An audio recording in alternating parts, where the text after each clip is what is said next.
Marvel Rivals has now cemented itself in the landscape of modern gaming. No longer flavor of the month or a gimmick game that flops, comes back and flops again. It now has a fan base and content ecosystem that could stay afloat for the long, seeable future. But did it destroy Overwatch? Really? White boys mocking this shit and y'all mad at me, y'all can suck my dick. Pull up old tweets, pull up. The whole NFL season passed, Bills lost to the Chiefs. Then Josh Allen won MVP, Chiefs lost, Satan is dead, Trump is president, and Trader Joe is out of office. TikTok was deleted for a day, only if you're American though. Brits threw a party until the main character came back, and now we're all hooked in the brain rot cycle. A big conflict that will not be spoken about is still happening. In the year of big changes, things are happening. Luka changed, most of you changed from playing Overwatch to Rivals, so why stop there? Why be so vanilla? Let's not be vanilla, and improve our browser. So thank you to Opera GX for sponsoring the video. Opera GX is a web browser with great customization. With GX mods, you can add personality to your browser that you would never see in any other boring ones. Like this cool Iron Man one that makes funny noises, or this wicked LeBron James one that makes you just want to go boom boom boom boom when you see it. There's also more sounds and features you can enable in the mod menu, like when you open a tab or close a tab or brush over icons. In the GX store, you can install a wide range of mods for games, movies, anything that you enjoy, really. And when I want to watch little videos while playing as Iron Man, my computer would slow down with other browsers. But in Opera GX, you're able to lower RAM and CPU usage. Now you're not getting frame dips mid-game while watching LeBron James highlights. You can just watch those highlights in peace. Hey, did something in the mail today? Opera GX also just got smarter, now having ChatGPT to help you cheat on your homework. It can also tell you what type of team I should run in competitive games, or how to not get caught cheating on your wife. Or it can not be bad, like accessing instant tools to summarize articles, but it's more funny to ask it self-imploding questions. Opera GX is compatible with every extension, and you're able to transfer all history, cookies, and bookmarks from other extensions. It's a great browser, and you're going to want to have it. So click the link below to download Opera GX. Now back to the video. Kanye went Kanye crazy, again, selling a shirt with a funny symbol against a certain group of people. What the f is he talking about? And Luka is back healthy on the Mavs, balling out after a Christmas injury that not only ruined my Christmas, but Christmas forever. But life is great, oh my god, I'm happy to be alive. Getting real, ladies and gentlemen. The heartbreak of the trade made me open up my laptop and smack some keys around to get this script. It was either that or recreating the Peter Griffin clip I use every video. The actual reason, though, for why I left for so long was because the Marvel Rivals beta ended and I had nothing left to wake up for in the morning. I tried to play Overwatch to fill the void and it didn't hit. I sat in a shell of myself, haunted by the nostalgia of Chris Pratt. Watching my older Star-Lord clips, crying, watching more, grabbing Rocket to wipe the tears going down my eye, which made me think about Rocket, so I cried some more, then grabbed Rocket again to wipe the tears. It was a cycle of chaos. Oh, even saying the word chaos is just, it's bringing me back. It's bringing me back. I was truly broken. Oh wait, it's December 6th. Christmas is on the... Who gives a fuck? Launch day came and the game hit me like no other drug has, and ranked wasn't even fucking out yet. Drug dealing just to get by, stack your money till it... For those who watched the video last century ago, you remember to get a code to play the beta for this game was a headache.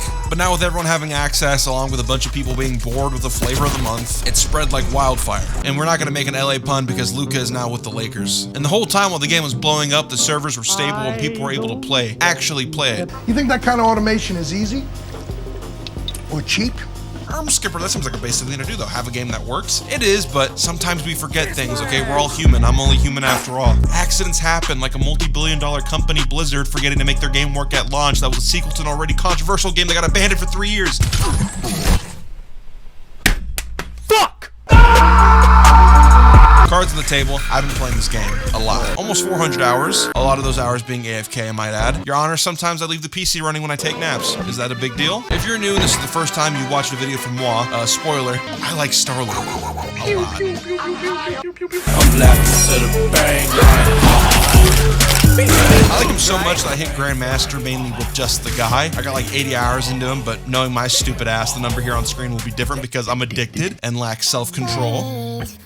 I made bold statements in the last video and took the stance that this game will probably end up being the Overwatch killer. And it's easy to take the kumbaya fence sitting. Both games can exist. They're fun. They have player bases. But when something comes out and has the world gripped by the balls, it has made almost all your content creators jump ship with the player base also dwindling even with your new hero and your collabs, Then newsflash. Was I wrong to call Rivals the Overwatch killer? Absolutely fucking not. Just kidding, because red alert, red alert. Aaron likes selling Kiriko skins to go on vacation, so he can't just let the game die. They're going for a Hail Mary, and since Overwatch diehards are addicted, obnoxious, and delusional, the game still has, as you could say, one left enemy. A lot of the last video was talking about how Overwatch dropped the ball, so before we talk about Overwatch again, let's talk about Marvel Rivals.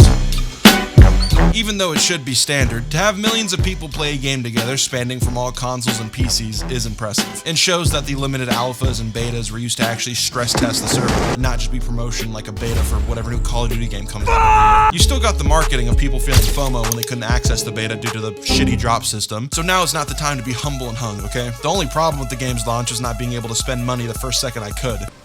What? I'm getting this Guardians pack. I gotta.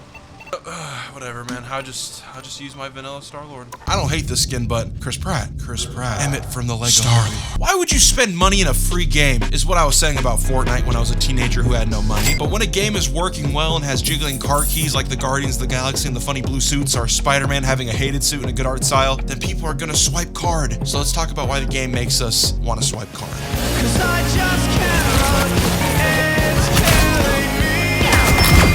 Talking about game design when it comes to games like this is like blowing Gallahorn for nerd-ass dorks. You guys already know the deal. We're a big hive mind, and arguing for hours about sports players who don't know who we are while we eat chips on the couch isn't nerdy. Doncic lines it up. It goes!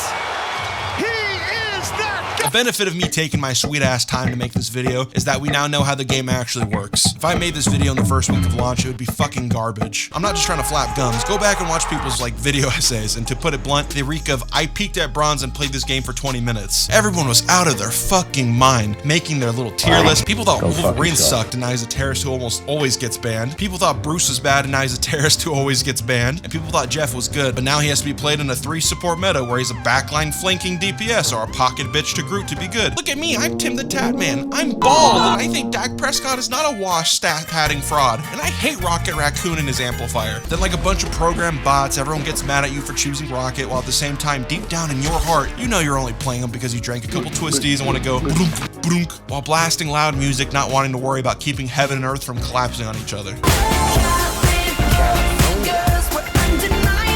Everyone is always going to have a take and know what they're talking about, acting like a professor to their Twitch chat, but then they play against someone good on the character they thought sucked ass and the circle repeats. Sometimes things are legitimate, some characters do suck ass compared to others. Shut up, bitch! And sometimes characters are annoying and overpowered. A big praise in my last video fell on its face completely.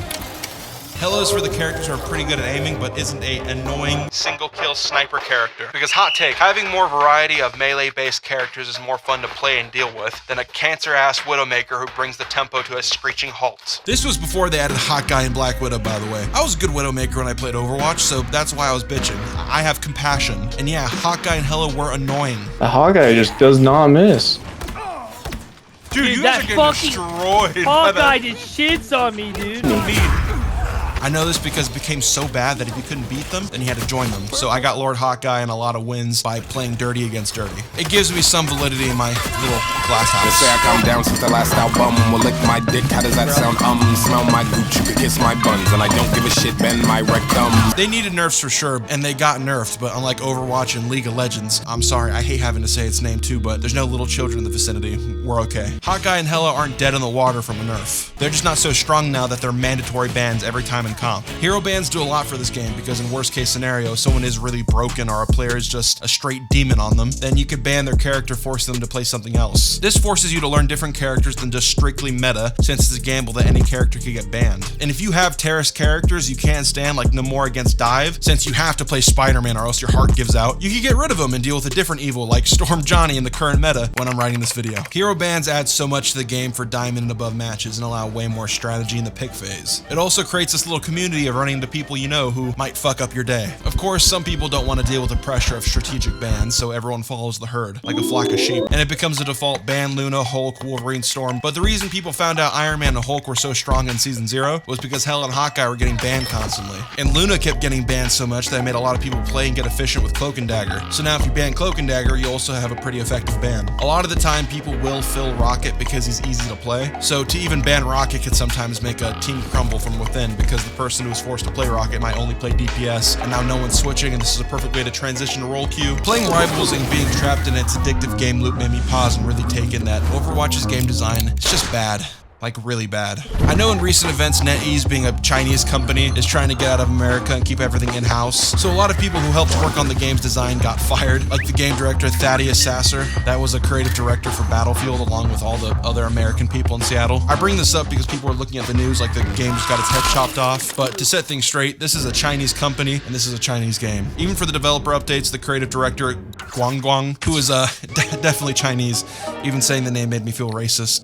He seems to be the Jeff Kaplan equivalent of this game, with this right-hand man, Zinho, who is the lead combat designer, who's also very Chinese. Shout out to the Americans for contributing to the game design. I don't know the full reasons of why NetEase wants to be more located, maybe some Trump stuff floating. Maybe they don't fuck with having to work remote, like they said in their statement. From what it looks like, though, the Americans got played. They helped make the foundations and are just not needed anymore. Yeah, game development is a fucked up place.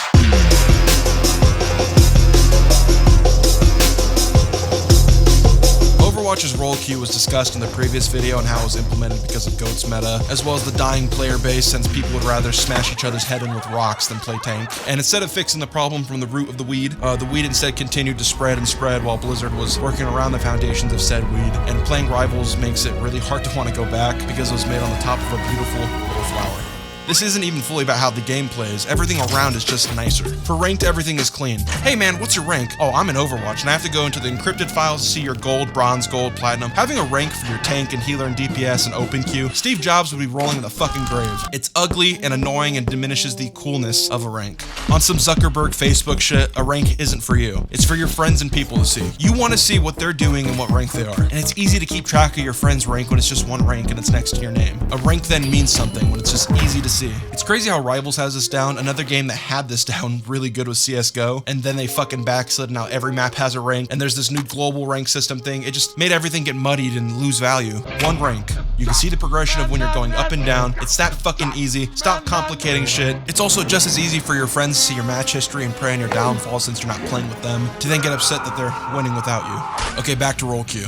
People suck, especially randoms in the cosmos who have nothing to lose when you're steaming red behind your monitor. People are gonna want to play the DPS characters they like, and you're gonna get tickle monsters that go 9 and 14. Not me, of course. I'm fucking awesome and play Star-Lord. I don't make the rules. In solo queue, you're always gonna have one tank and 3 other DPS because people are afraid to play tank because they're the most important role with the most pressure. If someone has to fill healer, it's always gonna be Rocket, and we know why. Playing ranked has me feeling like Dr. Melfi sometimes from The Sopranos, observing people from a psychological point of view. Why does everyone sheep and ban the most obvious things that lead to 2 bands getting wasted? Why do people refuse to switch roles when they're getting shit on? Why do people get scared when 2-2-2 is not happening and will forcefully switch to something they can't play? Why do I switch when I know I could be Star-Lord and doing way better than the shit Black Panther? Why do people check the stat sheet like a hawk to find someone to blame on paper when they waste their ult like 4 times and could have changed the game? People are funny, and a game like this where one person can determine the outcome of a match is gonna make a person vocal and passionate. Who knows, in the distant future, you might be Red Hulk and your Falcon Captain America throws the game and it just pisses you off. There's a lot of games where I've been this bum, but there's those special games where I've been this guy. And a game that was in the depths of hell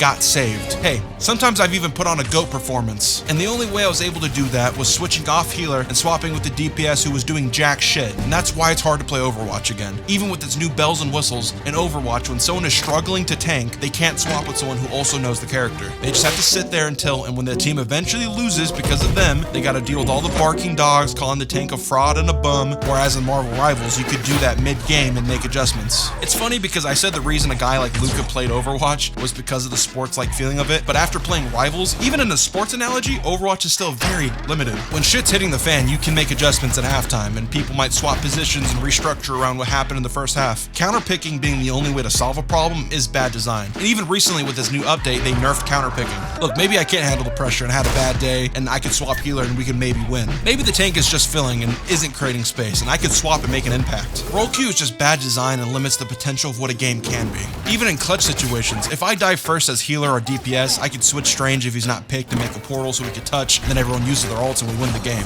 It creates more variety than just being stuck in one role. Yes, people will be annoying and not switch and auto-lock DPS, but the more you rank up, the more you will find people who care about their rank, so they will learn to flex and play multiple roles. Sometimes people might even play Rocket, not because he's easy, but because he gives a boost to DPS like Bucky and Punisher. Having the freedom to make structures like 1 tank, 2 DPS, and 2 healers, or 2-2-2, or 2-1-3, or 3-1-2, all while bans are still a thing, just adds so much more ways to play compared to the predictable, annoying game loop of Overwatch. The way Rivals dev team approaches the structure of making matches also bleeds into the gameplay. You watch these videos, okay, something's wrong with me. Do you have ADHD? Are you stupid? Okay, maybe my brain is fried. Okay, there's a lot of things on screen and shit's constantly happening. Actually, why am I making a joke out of this? I'm not fucking 30 years old, full of gray hairs and a back problem and depression. A Star-Lord doesn't get scared and deal with the clutter. You know what? You know what is actually annoying? Gameplay halts with stuns and anti-heal. That shit would drive me through a fucking wall. Having 4 characters that have Zenyatta ult with gimmicks is annoying at first, and it creates something I call the Titanfall 2 grapple hook dilemma, where in Titanfall 2 the grapple hook was so good and made the movement so good that everything just felt like shit. The amplifier is annoying when it could be a Zeus Storm ult that saves the game. A Jeff ult can be annoying, but at the cost of shitty heals the whole game. Adam Warlock is a mixed bag. You either get a demon or a fucking moron. And the mind game of counter ults is fucking annoying. Like I said, I play Star-Lord, so as soon as I ult, something's going up. So I'm either baiting out ults so another DPS can use his, or I pray something could kill them in it. Us against the world!